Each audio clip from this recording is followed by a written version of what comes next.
Let's welcome to the show former number 18 at LSU. Yeah, Well, keep him not coming. former. I mean, when you wear 18, you always wear it. Lloyd Cushenberry joins us now. Lloyd, what's up, brother? Nothing much, man. How's it going?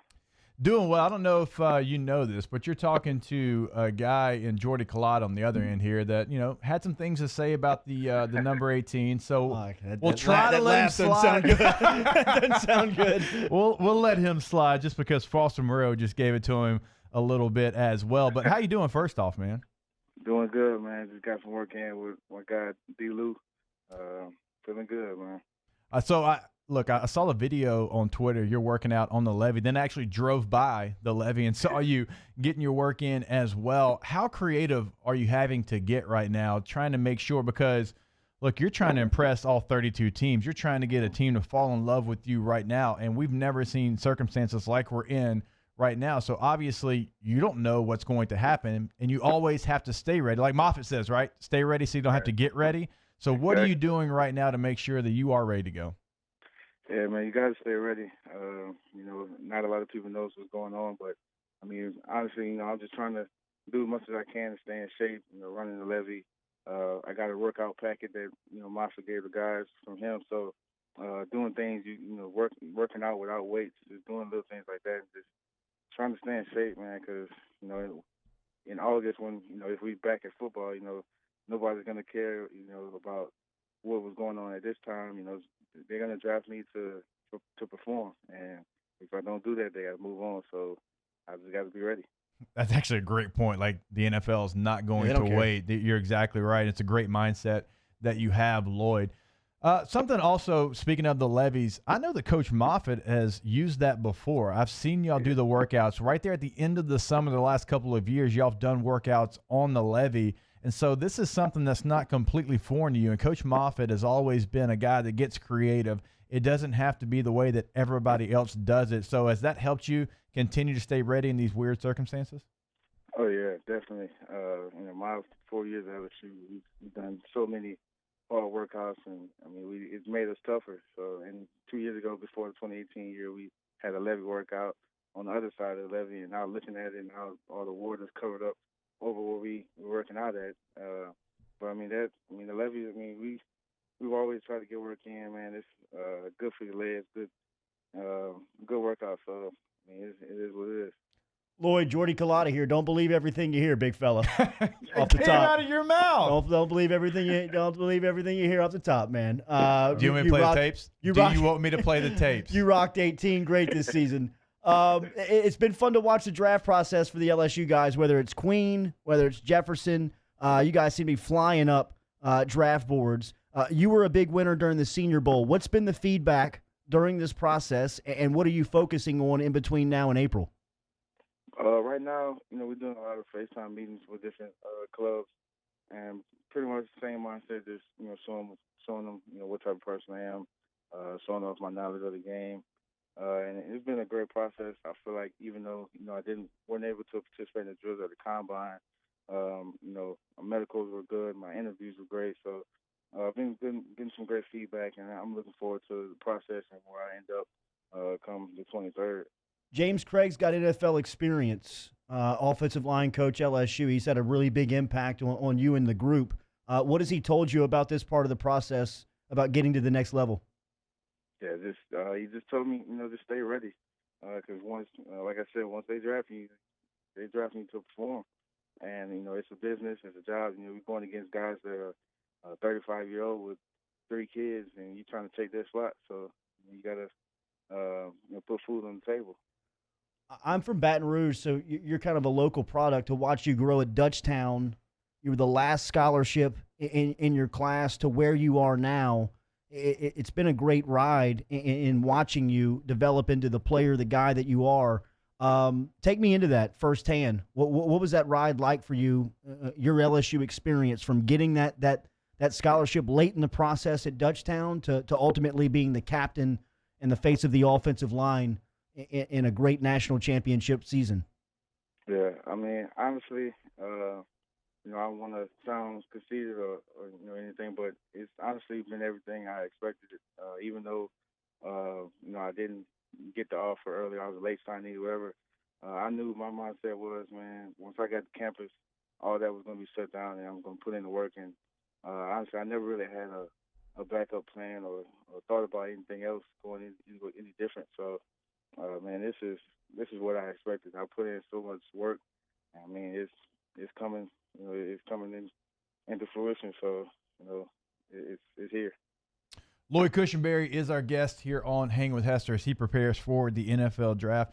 Lloyd, something that people don't really know about the center position if you don't follow football closely is how important you are in declaring the mics for pass protection, for run plays. You basically are telling every single person where they're going to go and what their responsibility is going to be.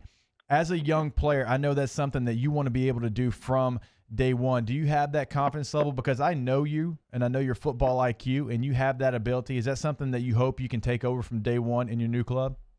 Oh yes, sir, for sure. That's the main thing I want to do.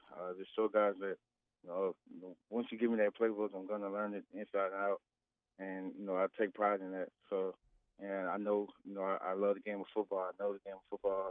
So that's one thing I want to show guys. That you can depend on me to get guys in the right spot, to know what I'm supposed to do, and what other guys are supposed to do as well. So, and this year. It all started with me up front, but we all work together. If Joe saw anything, he can override me. My tackles, they could see a safety or overhang, they could let me know. So we all work together up front. Obviously, LSU is going to have a big hole at the center position with you moving on to the NFL. Chasen Hines looks like he's going to step into that role. This is a guy that got to LSU as a defensive lineman, moves over to guard, has some really nice moments as a guard, as a true freshman. Last year, he sat behind you. And the goal was that he could learn as much information from you. And so for this year, when you moved on, he would step in. How do you think that transition to center is going to be for Chasen? It's going to be a smooth transition. I would hope he learned a lot from me. And I mean, I think he's going to do, even better than me. Chasing the guy, he's a student of the game, puts in work. And I mean, he's a mauler in the run game, can protect. He can do everything you need in a great center. Get guys in the right spot. So I don't think it's going to be any drop off at all. They're going to have a great group. They're going to start with him up front. I believe in him. O's been pretty high on Joe Evans. Can he make the transition over from defensive line to offensive line? Oh yeah, I think he'll be a good one too. He has that mindset of a center. He's a great guy off the field. Kind of a quiet leader like myself. But once he gets that confidence and that voice, he's gonna have a great career. What did you make of Miles Brennan over the last couple of seasons and his development, where he is now? Seems like he's ready to take over. Oh yeah, Miles is gonna explode this year. I think with all the talent around him and just learning from behind Joe and waiting his turn. His time is now, and he knows that, and he's coming. I could see it. Later on in the year, getting that confidence, just ready to take over, and they're gonna have explosive offense once again. I look forward to it. Lloyd, I've got one more for you. And again, Lloyd Cushenberry is our guest here on Hang with Hester.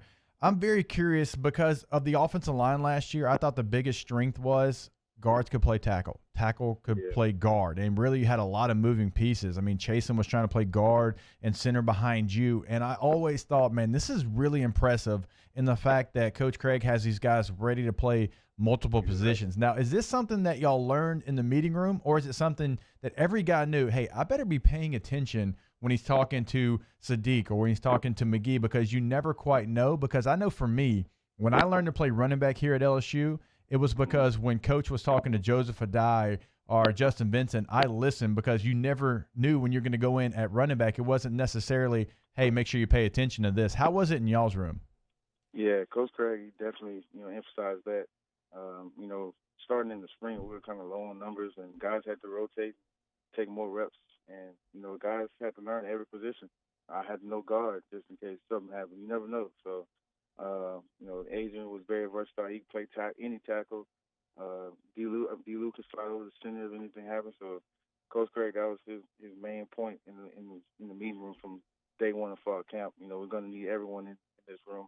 Everyone has to buy in, and everyone has to be able to play multiple positions, because you never know what happens throughout the season. Guys get hurt, suspensions, or what have you. So, that's definitely, it was his main point. All right, he is Lloyd Cushenberry, one of my favorite guys to cover in the last couple of years for LSU football. Jordy, I don't know if you knew this. He's actually an LSU football historian.